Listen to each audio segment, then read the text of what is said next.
పార్వతీపురం మన్యం జిల్లా సాలూరు మండలం తాండా గ్రామంలో జరిగిన ఇంటింటికి కార్యక్రమంలో మాజీ డిప్యూటీ సీఎం పీడక రాజన్న దొర పాల్గొన్నారు. తుండి గ్రామంలో జరిగిన ఈ కార్యక్రమంలో ప్రజలు భారీగా హాజరై రాజన్న గారికి డప్పులతో మంగళహారతి అర్పించారు. ఆయన చంద్రబాబు నాయుడు నైవంచన పాలన అబద్దాల పుట్టనని ప్రజలు ఇంకా గుర్తించి కూటమి ప్రభుత్వానికి తగు బుద్ధి చెప్పాలని ఆవేదన వ్యక్తం చేశారు.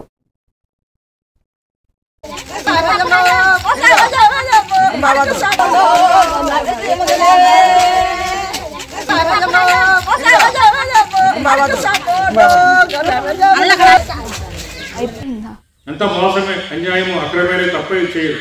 ఏదో చెప్పుకొని వెళ్ళిపోతాం, కాలం గడిపేద్దామని చూస్తున్నాం తప్ప ఏం చేయరు. కాబట్టి మనం ఏదైతే చెప్పామో, జగన్ ఏవేమో మేలు చేశాడో అవన్నీ కూడా దీంట్లో ఉన్నాయి.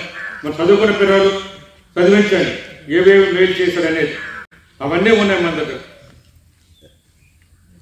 చేస్తేనే అవుతుంది. లేదంటే వారికి ఇప్పటికే సంవత్సరం దాటిపోయింది కాబట్టి ఒకవేళ 20 ఏళ్ళు ఎన్నికలు అయిపోతే, తొందరగా ఎన్నికలు అయిపోతే ఇంకా మా ఎన్నికలు అయిపోయి చేయలేకపోయినామని చెప్తారు. కాబట్టి వచ్చిన వాళ్ళు ప్రతి ఒక్కరికి కూడా మీరు అడగండి, మాకు అది ఇస్తామని ఇచ్చిన హామీ అనేది నెరవేర్చలేదు అనేది ప్రతి దగ్గరికి కూడా అడగాలి. వాళ్ళు అడగకపోతే మనకి అన్యాయం జరుగుతుంది. గిరిజనులు, ముఖ్యంగా గిరిజన నాయకులు, గిరిజన పెద్దలు, గిరిజన మహిళలు, గిరిజన యువకులు, గిరిజనులు, మరి యూత్ అంతా కూడా అనమాట. అడగకపోతే ఎలాగే ఉంటుంది అనమాట. అక్కడికి